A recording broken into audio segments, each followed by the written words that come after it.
Assalamualaikum warahmatullahi wabarakatuh. Kali ini podcast kita kedatangan Ibu Desi Anggreni, seorang dokter spesialis THT, subspesialis Rinologi. rinologi. Iya, Bu. Nah, tema kali ini kita mengenai United Airway Disease. Saya juga ngerti itu, nanti bisa. Tapi sebelumnya kita silakan Ibu ini dulu menyampaikan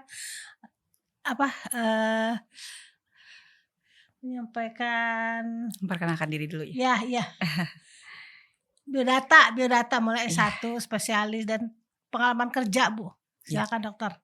Ya, terima kasih Bu. Assalamualaikum warahmatullahi wabarakatuh. Waalaikumsalam warahmatullahi Sebelumnya saya ingin mengucapkan terima kasih sudah diundang untuk acara podcast kali ini.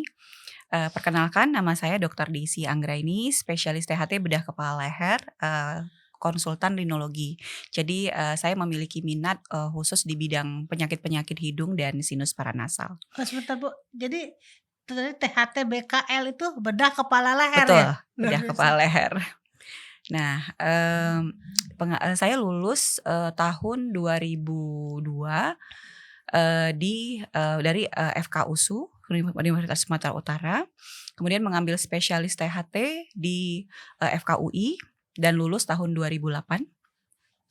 Kemudian saya bekerja di Rumah Sakit Persahabatan sebagai dokter spesialis THT dan juga staf pengajar Rumah Sakit Jejaring. Jadi Rumah Sakit Persahabatan itu rumah sakit jejaring untuk mendidik mahasiswa FKUI dan FKUPN, kemudian juga mengajar peserta program dokter spesialis yang memiliki stase di jejaring. Kemudian saya juga bekerja, saat ini saya sudah pensiun dari Rumah Sakit Persahabatan. Kemudian saya bekerja saat ini di Rumah Sakit Mitra Kelapa Gading, Rumah Sakit THT Bedah Proklamasi, dan juga Rumah Sakit Mitra Keluarga Depok. Ya. Sampai saat ini. Terima kasih Bu. Sebelum kita lanjut lebih jauh, saya mau tanya dulu, apa sih itu penyakit itu tadi? United Airway Disease. Ya. Jadi sebenarnya United Airway Disease ini adalah istilah medis yang digunakan untuk menggambarkan bahwa sebenarnya saluran nafas kita itu antara hidung, tenggorok, paru-paru itu merupakan satu jalur. Jadi bukan sistem yang bekerja sendiri-sendiri. Jadi antara hidung, tenggorok, bronkus ya dan paru-paru itu satu kesatuan, satu sistem, sehingga apapun kelainan yang terjadi di atas, baik itu hidung maupun sinus atau tenggorok, itu bisa memicu beratnya kelainan-kelainan di daerah paru. Contoh, misalnya kalau pasien-pasien dengan pilek alergi, rinitis alergi yang tidak dikontrol, itu akan menyebabkan asmanya akan sering kambuh. Atau contohnya misalnya pasien-pasien sinusitis yang tidak diobati atau polip, itu juga akan menyebabkan infeksinya turun ke bawah menjadi bronkitis atau bronkopneumonia pada anak ataupun pneumonia pada dewasa. Pernah saya memiliki pasien yang memiliki sinusitis jamur, tidak diobatin, akhirnya ada infeksi paru jamur juga gitu. Jadi karena memang dia satu kesatuan. Mungkin saya akan sedikit lebih jelaskan tentang apa itu sinusitis. Ya, jadi sinusitis. Jadi sering pasien tuh datang berobat tuh, "Dok, saya nih ada sinusitis." Ya, sebenarnya sinus itu adalah rongga. Jadi semua orang normal itu punya rongga di tulang tengkoraknya. Sebenarnya rongga sinus kita itu ada 4 pasang antara kanan kiri. Jadi yang di pipi itu rongga sinus maksila, di dahi sinus frontal, di bagian tengah wajah, tengah hidung tuh sinus etmoid, dan di dasar otak namanya sinus sphenoid. Nah itu kanan kiri. Jadi ada 4 kanan, 4 kiri. Nah semua rongga sinus ini normalnya kosong berisi udara dan memiliki pintu ke arah rongga hidung. Nah pintu ini sangat kecil, ukurannya antara 3-5 mili. Kecil sekali. Jadi ibaratnya kalau lebih mudah membayangkan, misalnya kamar ini memiliki pintu dan di dalam rongga sinus kita ini sama seperti rongga hidung memiliki selaput lendir yang akan normalnya tuh menghasilkan lendir secara kontinu, namanya sel goblet. Nah lendir ini akan diproduksi terus-menerus untuk yang fungsinya banyak, melembabkan rongga hidung, kemudian juga menangkap partikel debu, virus, bakteri gitu ya, yang terhirup. Karena memang hidung kita ini merupakan pintu gerbang. Jadi pada saat kita bernafas itu yang duluan menghadapi bahaya Bahaya, itu benar. virus, bakteri, jamur itu sebenarnya adalah rongga hidung. Nah, maka Allah itu sudah memperlengkapi rongga hidung kita dengan berbagai sistem pertahanan. Nah, salah satunya tadi adalah selaput lendir yang memiliki kelenjar sel goblet yang menghasilkan mukus atau palut lendir yang fungsinya menangkap partikel yang terhirup. Kemudian lendir ini akan dialirkan secara normal, secara terus-menerus. Jadi kalau kita tidur, gerakan silia ini tidak berhenti. Dia tetap terus seperti detak jantung. Dia akan terus mengalirkan. Kalau di rongga hidung kita dialirkan ke belakang ke arah nasofaring, dan kalau di dalam rongga sinus dialirkan ke arah pintunya, ke pintu sinusnya yang ke arah hidung. Nah, nanti dari hidung baru dialirkan ke belakang hidung atau ke tenggorok, namanya postnasal drip. Jadi sebenarnya normalnya kita itu setiap hari akan selalu menelan lendir yang berasal dari rongga hidung dan sinus gitu tanpa kita sadari. Nah, kalau pasien-pasien sinusitis mereka menyadari karena kan lendirnya itu berubah menjadi kental. Kental kadang-kadang berbau ya, berwarna kuning kehijauan. Nah, kapan terjadi sinusitis? Apabila pasien misalnya terserang pilek, common cold ya, influenza, sekarang mungkin lagi musim ya, influenza tipe A, tipe B, kemudian terjadi peradangan di dalam rongga hidung, membengkak semuanya sehingga memang di hidung kita ini kan memiliki beberapa jalur-jalur yang sempit di tempat pintu tadi. Nah, ketika membengkak maka pintu tadi akan tertutup.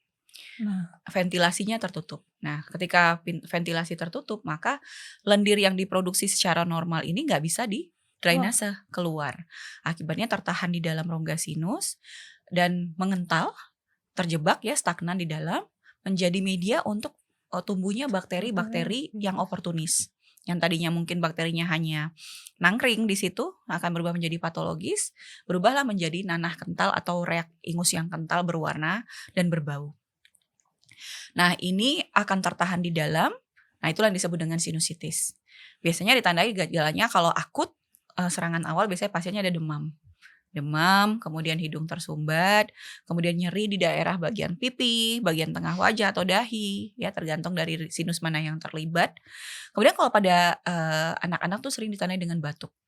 Jadi kalau ada anak-anak yang batuknya nggak sembuh-sembuh, diobatin, maka perlu harus dicari apakah pasien memiliki sinusitis. Kemudian juga gangguan penciuman.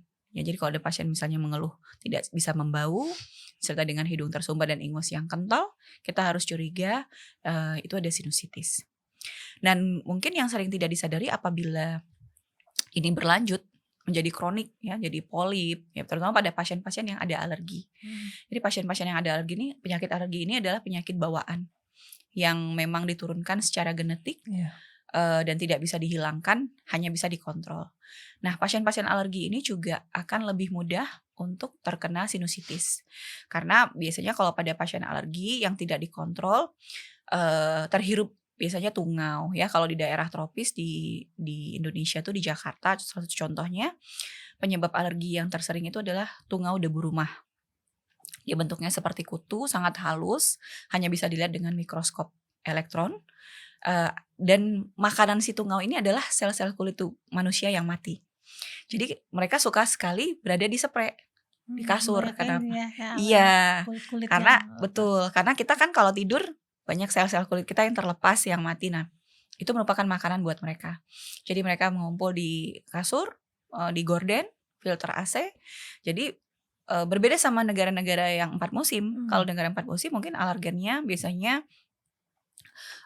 serbuk sari. serbuk sari ya. Ya, musim semi. Jadi mereka bisa tutup pintu, tutup jendela, aman. Tapi kalau kita tidak bisa menghindar. Sulit sekali menghindari alergen karena itu ada di spray. Kita tidur bersama tungau gitu ya. Sehingga memang makanya disebut kita alergi yang perennial, artinya menahun terus-menerus. Nah, alergi ini juga kalau tidak dikontrol bisa menyebabkan asma. Karena sebenarnya asma dan alergi itu satu proses penyakit yang sama, cuma beda saluran. Kalau di atas namanya rinitis alergi, kalau di bawah namanya asma. Ya, jadi kalau misalnya alerginya nggak terkontrol, biasanya gejalanya tuh bersin-bersin, meler ya, hingus encer, mampet, tersumbat, kemudian hidung gatal, mata gatal, sering kucek. Nah itu biasanya gejala rinitis alergi. Nah kalau nggak dikontrol, maka nanti asmanya juga akan berat. Jadi karena sistem filtrasi hidung kita punya sistem pertahanan untuk mencegah si alergen atau bakteri tadi masuk ke bawah. Nah kalau, alerginya nggak terkontrol, pasiennya hidung tersumbat, gangguan tidur, mendengkur, kemudian mulutnya terbuka pada saat tidur, maka tidak ada sistem filtrasi, maka langsung masuk ke paru. Nah ini akan tentu memicu asma. Begitu juga dengan sinusitis, kalau misalnya ada post nasal drip tadi, ingus kental tadi kan akan dialirkan ke belakang, jatuh ke pita suara, terus masuk ke dalam paru, infeksinya masuk ke paru-paru jadilah pneumonia. Nah pada anak tuh bronkopneumonia. Itu banyak kasusnya. Seperti itu. Oh jadi itu ya tadi apa, dari hidung ke paru itu tadi seperti yang ceritakan. Betul. Oh. Ya. Jadi satu jalur, satu mekanisme sebenarnya gitu. Tapi sering dianggap terpisah gitu. Pengaruhnya terhadap aktivitas dan mobilitas biasanya apa, Dokter? Nah, kalau pada aktivitas terutama pada kita mulai dari yang bukan infeksi ya, alergi. Pasien-pasien dengan alergi ini kalau yang berat kadang hidungnya kan tersumbat nih, tersumbat. Tentu kalau pada saat naik tangga akan lebih mudah capek ya, lelah. Kemudian juga sering sakit kepala karena pada saat bernafas kurang oksigen gitu ya, jadi lemas. Nah tentu ini juga akan mengganggu yang harusnya aktivitasnya sifatnya ringan menjadi berat buat pasien. Jadi terpaksa terengah-engah, bernapas lewat mulut ya. Kemudian juga kalau pada polip seperti itu. Saya pernah punya pasien bapak-bapak usia 50-an datang ke saya sudah dengan MCI karena ternyata polipnya dari muda. Jadi Oh. pasien ini, polipnya penuh di hidung. Jadi, tidak karena pasien bilang, "Saya takut Dok operasi," gitu. Jadi akhirnya dibiarkan. Nah akhirnya terjadilah gangguan tidur pada saat mendengkur tidurnya, kurang oksigen, maka lama-kelamaan, jantungnya akan berat untuk memompa. Terjadilah hipertensi dulu, lama-kelamaan jantungnya lelah, terjadilah gagal jantung. Jadi, mulai dari mengganggu aktivitas yang ringan, aktivitas sehari-hari, sampai nanti menyebabkan, silent killer. Jadi menyebabkan penyakit yang berat. Jadi memang kita harus, berhati-hati kalau ada keluhan hidung tersumbat yang berkepanjangan, tentu harus dicari penyebabnya dan ditangani dengan cepat untuk tidak menimbulkan komplikasi yang serius. Gitu. Itu kalau misalnya sudah penuh misalnya di rongga-rongga itu kan harus dikeluarkan. Dengan apa tadi pintunya kecil gitu, itu harus Iya. dioperasi ya? Ya, biasanya kita kalau sinusitis, kalau masih baru di bawah 2-3 bulan kita maksimalkan dengan obat terlebih dahulu. Jadi pada beberapa kasus dia akan membaik dengan obat. Kecuali kalau memang ada kelainan anatomis. Misalnya kalau pasien-pasien yang dari lahir udah tulangnya bengkok. Jadi ada tulang bengkok atau kongka yang daging yang kalau kita ngaca tuh ada gembung gitu ya, daging benjolan itu namanya kongka. Dia bisa membesar, bisa mengecil. Nah itu kalau dia membesar udah alerginya berkepanjangan, maka dia membesar secara permanen. Itu juga menyebabkan hidung tersumbat yang kronis. Sehingga jalur drainase tadi sempit, ya mau tidak mau setelah 2-3 bulan kita terapi tidak membaik, baru kita lakukan operasi. Kecuali ada Jadi beberapa harus segera kasus juga ya kalau misalnya lebih dari 2-3 bulan nggak ya sembuh, sebaiknya. sebaiknya gitu ya? Karena tadi ya kalau memang dia keluhannya ringan, ya memang nanti akan jangka panjangnya, misalnya snoring ya, mendengkur tadi itu tuh kan akan efek jangka panjangnya. Tapi ada beberapa kasus justru yang bisa terjadi komplikasi. Misalnya pada pasien-pasien dengan imunitas yang rendah. Contoh pasien dengan sakit gula atau diabetes. Ya biasanya kan sistem imunnya turun. Nah, kemudian pasien-pasien misalnya gigi. Jadi infeksi gigi rahang atas itu, kalau ada gigi berlubang di rahang atas yang tidak diobati, maka itu terbentuk jalur dari rongga mulut ke rongga sinus. Karena rongga sinus ini lantainya adalah gigi rahang atas. Jadi akar gigi. Iya. Nah, jadi kadang-kadang ada sambungan, ada jalur di situ, bakteri-bakteri dari rongga mulut ini masuk ke dalam rongga sinus, membentuk nanah di sana. Itu namanya sinusitis dentogen. Itu gejalanya biasanya hidung tersumbat dengan post nasal drip, ingus kental yang berbau. Itu khas biasanya satu sisi di tempat daerah gigi yang berlubang atau karies tadi. Maka itu perlu juga rutin ya pengecekan gigi ke dokter gigi setiap 6 bulan untuk mencegah terjadinya sinusitis dentogen tadi. Nah, kalau dibiarkan pada pasien-pasien dengan imunitas rendah atau misalnya jamur, ya sinusitis jamur, ada jamur yang tumbuh di dalam sinusnya, itu bisa berbahaya. Bisa menyebabkan kebutaan, infeksi ke otak dan bahkan kematian. Nah itu biasanya kita kalau udah seperti itu, sudah ada tanda-tanda komplikasi, maka operasi dilakukan segera. Seperti itu. Kalau infeksi ke otak terjadi apa di otak itu, Dokter? Meningitis dan Meningitis abses otak. Jadi terbentuk nanah di dalam di rongga dalam rongga otak. otaknya. Ya, tapi alhamdulillah sekarang itu sudah sangat jarang dengan era perkembangan antibiotik, sudah sangat jarang terjadi. Tapi memang saya masih pernah menangani beberapa kasus yang masuk, ke dalam otak dan terpaksa kita operasi segera bersama bedah saraf, Mmm. gitu. Ada juga yang, karena gigi. Nah, karena gigi itu biasanya kita, bersama dokter mata, kita lakukan eksplorasi untuk mencegah kebutaan. Oh, Dan itu harus dilakukan segera kalau sudah sampai terjadi ke sana ya? komplikasi. Iya, bahkan kalau jam 1 pagi pasien datang kita kerjakan tengah Oh malam oh, operasinya. segera mungkin artinya gitu? Sesegera mungkin karena, kebutaan itu bisa terjadi sewaktu-waktu, dalam waktu yang Oh, singkat gitu. Untuk mencegah komplikasi ya kita harus segera. Kalau terlambat ya efeknya tadi bisa kebutaan bahkan kematian. mmm. Terutama jamur invasif. Alhamdulillah jarang kasusnya. Seperti itu. Kalau sebagai anggota keluarga, kalau kita mempunyai anggota keluarga yang sakit sinusitis, bisa bisa memberikan bantuan apa, Dokter? Nah, kalau anggota keluarga nih yang penting salah satunya adalah kalau merokok, jangan merokok di Jangan dalam merokok dan rumah ya. Karena sebenarnya asap rokok itu salah satu pemicu, beratnya, rinitis alergi dan sinusitis. Ya jadi asap rokok ini sifatnya merusak tadi sistem pertahanan di epitel hidung kita. Jadi di mmm, saluran hidung kita ini tadi sistem pertahanan itu ada mukus ya, kelenjar menghasilkan lendir, kemudian gerakan silia yang mengusir, itu akan dirusak oleh asap rokok yang terus-menerus. Maka kita biasanya kalau memang ya kita sih selalu menyarankan pasien untuk berhenti merokok ataupun keluarganya ya, mhm. tapi kalau nggak bisa ya sebaiknya tidak merokok di dalam rumah. Kemudian membantu bersih-bersih. Jadi kalau pada rinitis alergi itu, harus sering diganti spray ya Spray. minimal seminggu 2 kali. Kemudian spray itu harus dicuci kalau untuk tungau debu rumah kadang-kadang tidak mati dengan deterjen, harus dicuci dengan, air panas dengan suhu 50 derajat atau disetrika yang panas. Jadi supaya tungaunya mati. Kemudian memperbaiki ventilasi rumah ya, sirkulasi udara, kemudian juga memberikan support emosional ya. Kadang-kadang memang pasien-pasien yang pilek alergi berkepanjangan, asma, ini sering, depresi ya, frustasi, bawaannya pengen marah gitu ya, itu juga harus di-support secara emosional. Sebenarnya kalau pasien kontrol juga ditemanin, ya jadi tahu ini apa-apa aja nih yang harus diperbaiki di rumah, seperti itu. Oh, iya betul. Kalau pencegahannya gimana, Dokter? Nah, untuk pencegahan ini penting sekali sebenarnya waktu zaman Covid itu Yang sudah Covid sering ini? kita, sosialisasi, salah satunya adalah cuci hidung. Jadi cuci hidung itu tidak hanya diperuntukkan buat pasien yang sakit, tapi juga orang normal. Jujur saya sendiri setiap mandi selalu cuci hidung. Cuci hidung itu Yang pakai bisa, itu, apa namanya, air larutan dimasukkan itu? garam. Larutan Iya. garam. Jadi sebenarnya, cuci hidung itu harus dilakukan dengan larutan garam NaCl 0,9%. Nah, sebenarnya bisa sih dibuat sendiri dengan garam dapur, cuma kita tidak menganjurkan karena kalau garam dapur itu mengandung yodium. Nah, yodium ini sifatnya toksik terhadap gerakan siliar tadi. Jadi Mmm. biasanya kita anjurkan pasien sudah banyak dijual, dengan harga yang cukup murah, contohnya larutan NaCl infus yang 0,9% itu bisa didapat sekarang dengan mudah, dengan sederhana dengan menggunakan spuit.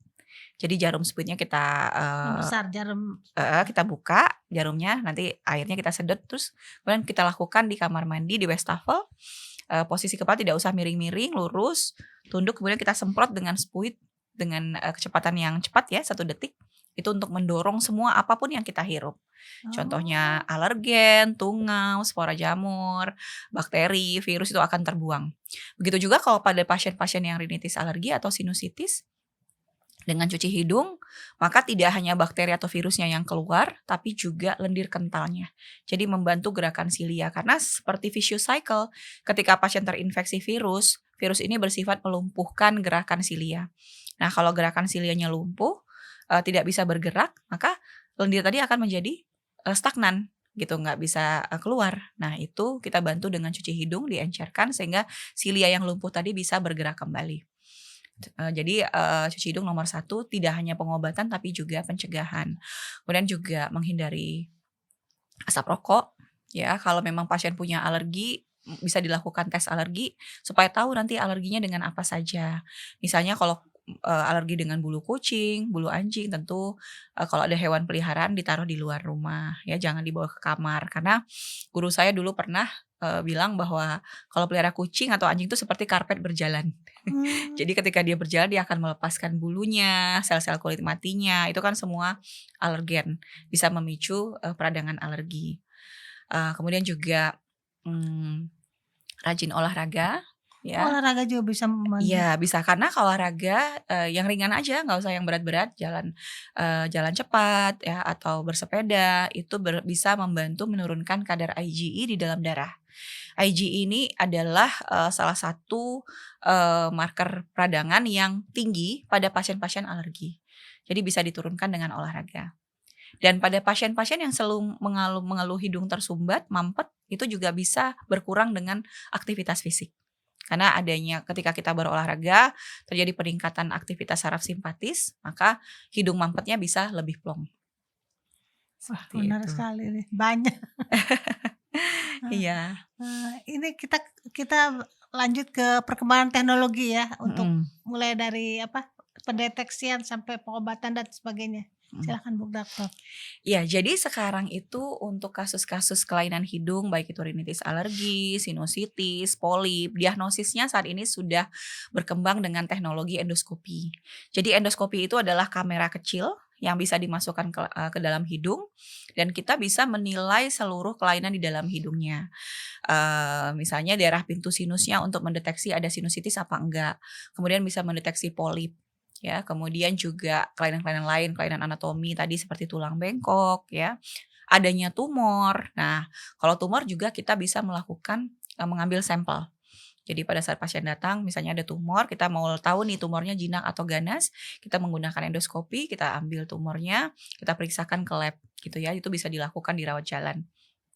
Kemudian, untuk diagnostik selain endoskopi tadi yang memang menurut saya juga sudah hampir semua rumah sakit punya ya, juga, CT scan. Nah, CT scan ini penting sekali untuk diagnosis karena kalau endoskopi memang kita hanya bisa mendeteksi kelainan di dalam rongga hidung. Iya. Kita tidak bisa melihat rongga sinusnya yang di dalam tulang tengkorak. Nah, ini bisa dilihat dengan detail dengan menggunakan CT scan. Nah, di beberapa rumah sakit di Jakarta sudah memiliki CT scan yang cukup canggih ya, high resolution dan juga 3 dimensi. Jadi misalnya contoh nih kasus-kasus pasien dengan sinusitis yang karena gigi. Oh, pas dilihat tambalan giginya bagus, tapi kita curiga nih ada sinusitis dari giginya. Dilakukan CT scan dengan 3 dimensi bisa kelihatan tuh salah satunya lubang atau defect di daerah lantai sinusnya dari CT scan tersebut. Dan itu dari beberapa rumah sakit di Jakarta termasuk tempat saya bekerja dan satunya Mitra Gading juga ada yang sudah memiliki 3 dimensi high resolution yang cukup canggih.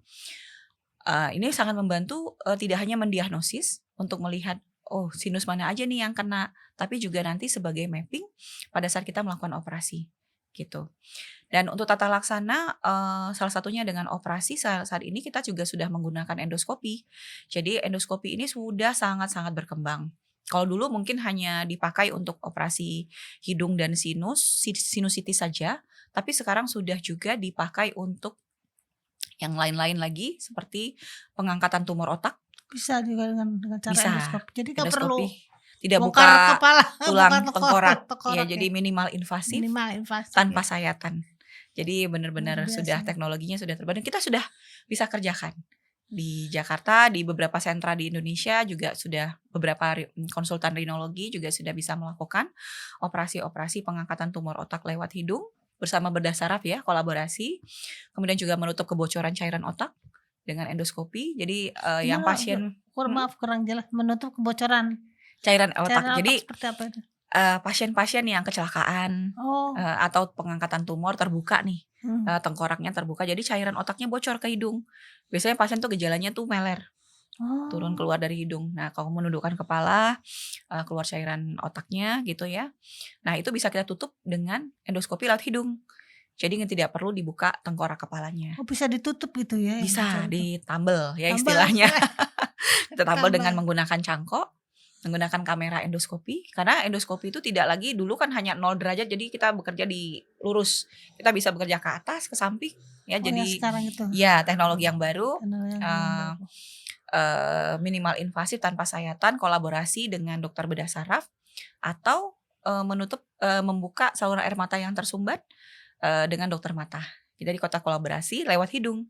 Jadi nggak ada sayatan lagi di wajah, nggak ada scar, Oh, gitu. Jadi, benar-benar minimal mmm, invasif invasif. dan bahkan tumor-tumor ganas pun kalau dulu dokter THT kan mengangkatnya lewat, ada garis ya Iya. dibuka dari wajah, kalau sekarang kita bisa kerjakan lewat endoskopi, lewat hidung. Jadi tanpa sayatan. Minimal invasif, tidak hanya kosmetik ya, tapi juga morbiditas, pasien-pasien yang tadinya mungkin harus dirawat ICU 3 Nah, sampai 5 hari gitu ya, dengan ini kadang-kadang tanpa ICU selesai operasi oh bisa dirawat ruang biasa, bisa pulang dalam 2 3 hari oh, gitu. luar Jadi biasa sangat membantu pasien ya, teknologi ya sekarang ya, teknologi luar yang biasa. terbaru.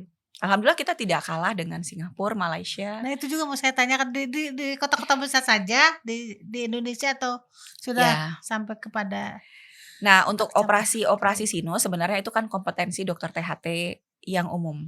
Jadi sebenarnya menurut saya itu sudah bisa dilakukan dan menurut saya, rumah sakit di daerah pun RSUD juga sudah RSUD. memiliki endoskopi. Nah, untuk kasus-kasus simpel sinusitis yang biasa itu sudah bisa dilakukan, bahkan di RSUD. Tapi kalau untuk kasus tadi ya, operasi-operasi yang canggih, yang advance mungkin masih terbatas di rumah sakit pusat.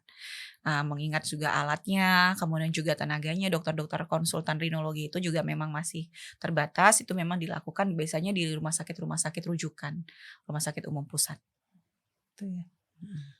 Untuk yang sulit-sulit, tapi kalau yang itu masih bisa Harusnya bisa untuk bisa. operasi tulang bengkok, sinusitis, yang biasa gitu ya, polip yang masih terbatas di hidung itu, biasanya sudah bisa dilakukan oleh dokter THT hampir di seluruh, wilayah di Indonesia. Oh, sudah itu ya, sudah Mhm. majulah.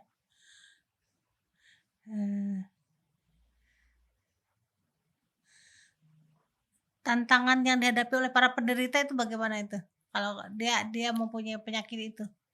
Ya, jadi sebenarnya kalau pada penderita ini yang nomor satu adalah mungkin, kita memberikan edukasi ke pasien. Contohnya pada rinitis alergi atau asma ya, salah satu yang United Airway Disease yang terbanyak, pasien dengan pilek alergi yang mungkin tidak terkontrol dan asmanya, juga sering kambuh gitu ya. Nomor satu adalah kita edukasi ke pasien bahwa meskipun rinitis alergi ini tidak bisa dihilangkan, tapi toh bisa dikontrol. Jadi bukan vonis penyakit yang tidak bisa disembuhkan gitu ya. Kita bisa, kontrol gejalanya sehingga bisa memperbaiki kualitas tidur, kualitas hidupnya. Jadi sebenarnya itu bisa dikontrol gitu ya. Jadi pasien tidak perlu stres atau depresi.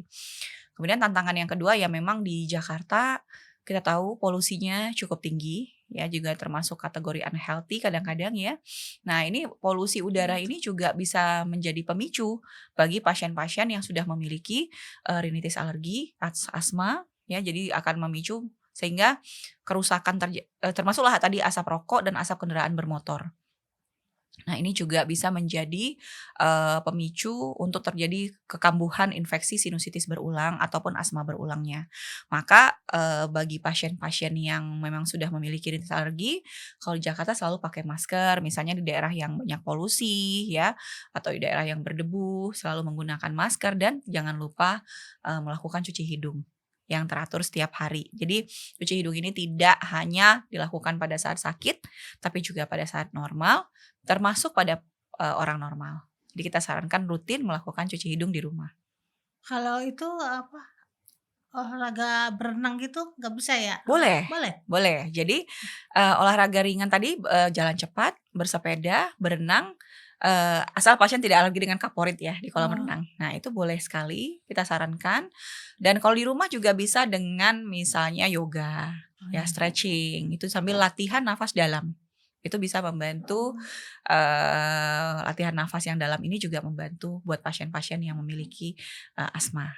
Gitu ya, atau misalnya senam, itu juga bisa dilakukan di rumah.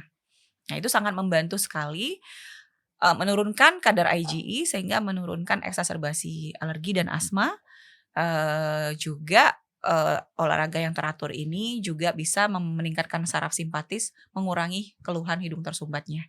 Cuma memang harus dikonsultasikan pada penderita asma berat, harus konsultasi dulu dengan dokter parunya, atau memerlukan obat-obat sebelum olahraga supaya menghindari memicu terjadinya kekambuhan pada saat olahraga gitu. Karena kan aktivitas berat juga kadang-kadang bisa memicu asma. Tapi kalau pada rinitis alergi justru olahraga itu membantu mengurangi hidung tersumbatnya, bersin-bersinnya, gitu ya. Kalau ini emosionalnya itu pengaruh nggak pada itu, pada Iya, sakit ini? sangat berpengaruh. Jadi misalnya pasien-pasien yang alergi tadi karena, biasanya pasien-pasien yang alergi berat ada asma ini susah tidur. Jadi pada saat ketika mau memulai tidur, ketika berbaring hidungnya mulai tersumbat, Sumbat. duduk lagi, ya jadi banyak pasien saya seperti itu. Dan atau terbangun-bangun pada saat tidur. Nah, kita tahu bahwa sebenarnya kualitas tidur ini sangat penting ya. Tidur yang berkualitas itu adalah 7 sampai 8 jam dan harus terjadi di malam hari. Kenapa? Karena tidur yang berkualitas ini penting untuk perbaikan regenerasi sel dan juga sistem imun.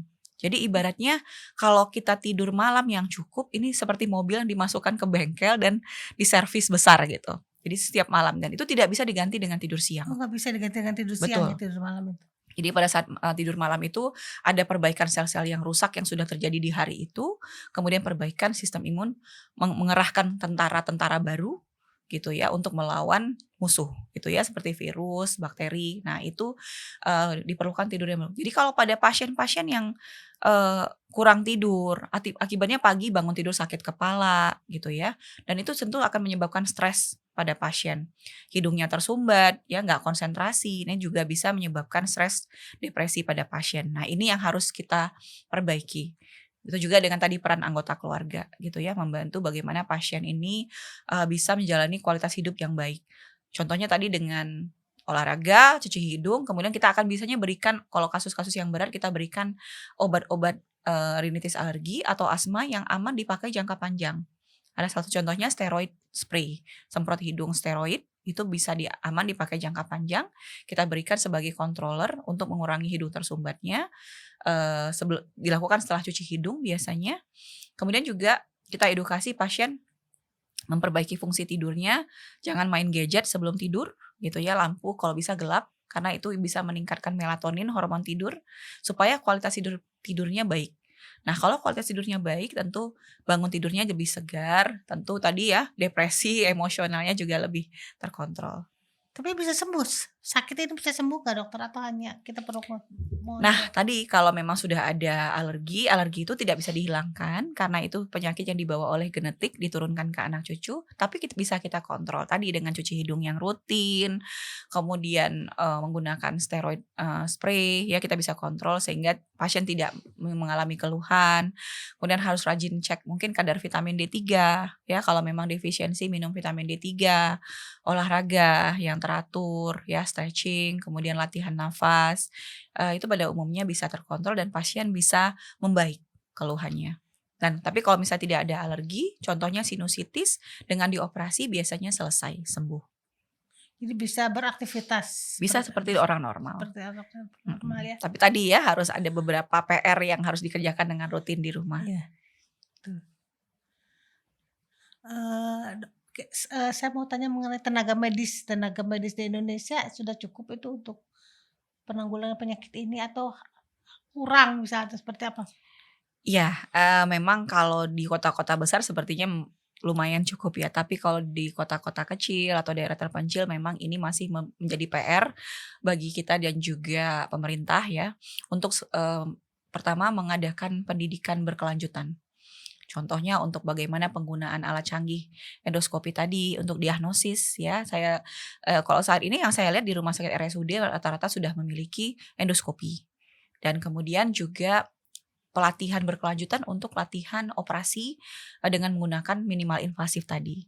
Sehingga pasien tidak perlu lagi harus ke luar negeri untuk operasi sinus ya, operasi polip, karena sebenarnya itu sudah bisa dikerjakan di kita gitu ya PR-nya. Kemudian juga, Sampai ke itu, ke ibu kota kabupaten gitu ada ya?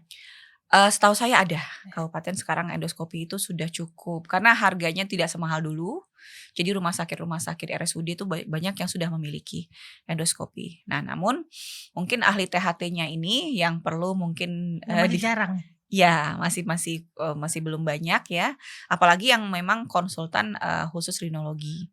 Nah itu dan mungkin perlu diperbanyak, pendidikan berkelanjutan tadi ya untuk, operasi-operasi yang canggih gitu ya, supaya tadi pasien tidak perlu jauh-jauh berobat ke luar negeri dan pasien itu pada saat pertama kali datang itu sudah mendapatkan, diagnosis yang tepat gitu. Jadi nggak perlu berkali-kali tanpa ada kejelasan Mmm, diagnosis gitu ya. Kalau memang rumah sakitnya sudah memiliki fasilitas CT scan, endoskopi, tentu ini akan lebih baik buat pasien-pasien kita.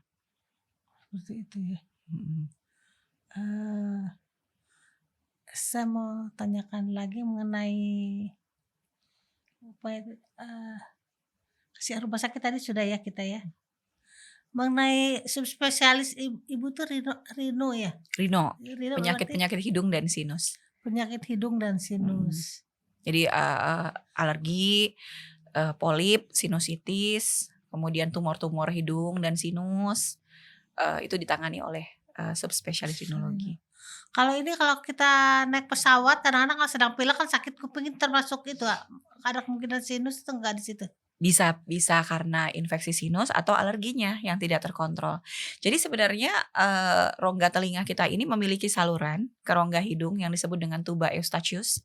Nah, tuba eustachius ini kan pipa yang untuk fungsinya menyamakan tekanan. Mmm, Menyamakan tekanan udara di dalam rongga telinga tengah dengan di balik gendang telinga ini ada rongga telinga tengah, itu harus tekanannya harus sama dengan tekanan udara luar. Nah, disamakan oleh si pipa tadi, tuba eustachius. Nah, kalau pada pasien-pasien dengan pilek alergi yang tidak dikontrol atau pasien dengan infeksi, sinusitis atau polip, maka si tuba tadi tertutup.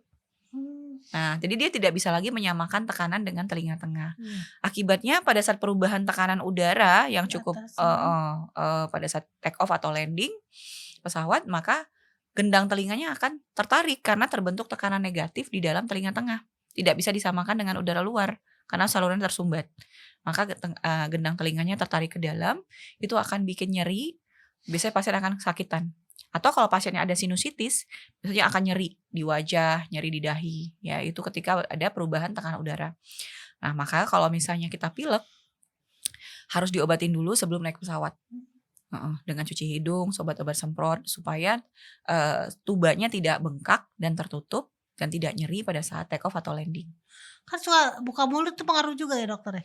Mengunyah, jadi kita biasanya Oh kita minta mengunyah, pasiennya mengunyah, atau, dengan manuver ya kita meniup, udara, tapi itu kalau tidak dianjurkan kalau pasiennya lagi pilek.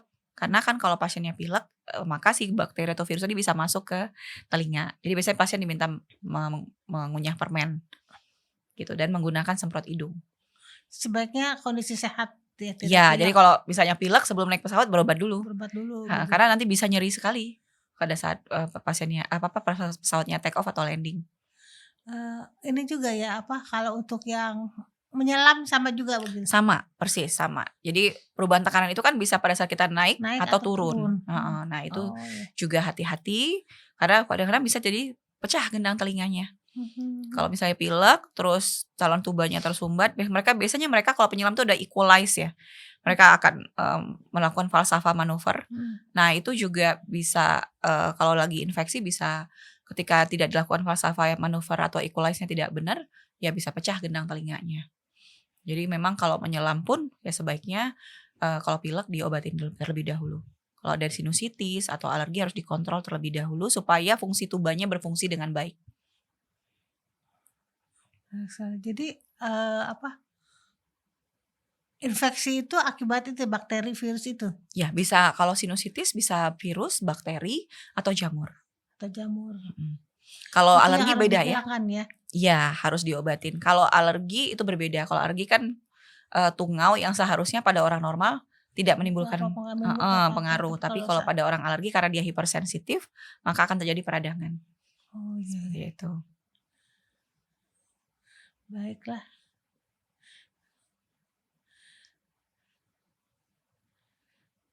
Pertanyaan yang lagi, tadi tadi negara-negara yang sudah canggih memakai alat-alatnya untuk pengobatan ini di Indonesia juga udah ada ya? Sudah ada. Jadi tadi tuh Satu endoskopi dengan high resolution kita sudah punya di Indonesia. Kemudian CT scan Scan juga udah high resolution dengan 3 dimensi sudah ada. udah ada. Itu Dan CT scan sama yang seperti kayak tubuh atau apa itu sama ya ya? sama Tapi di di kepala gitu daerah ya? kepala, Oh. daerah sinus. Jadi CT scan ini kita tidak hanya untuk mendiagnosis sinusitis tapi juga untuk mapping pada saat operasi, karena operasi sinus itu kan memang di daerah yang berbahaya karena dekat dengan mata dan otak.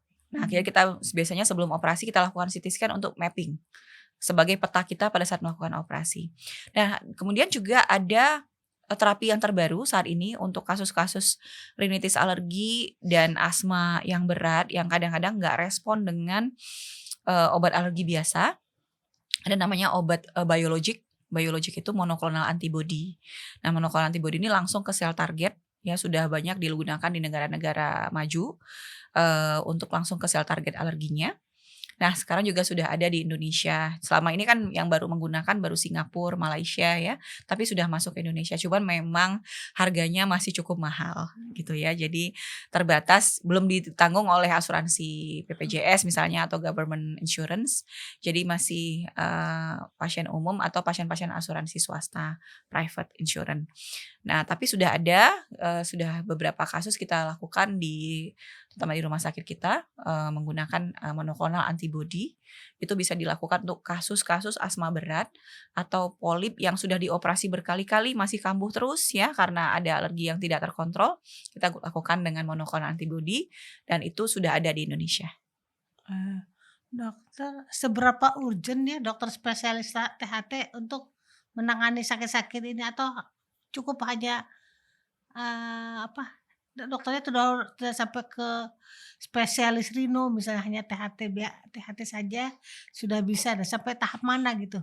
Ya, tadi ya seperti misalnya pada kasus-kasus sinusitis yang biasa, itu biasanya memang bisa ditangani oleh dokter THT yang umum.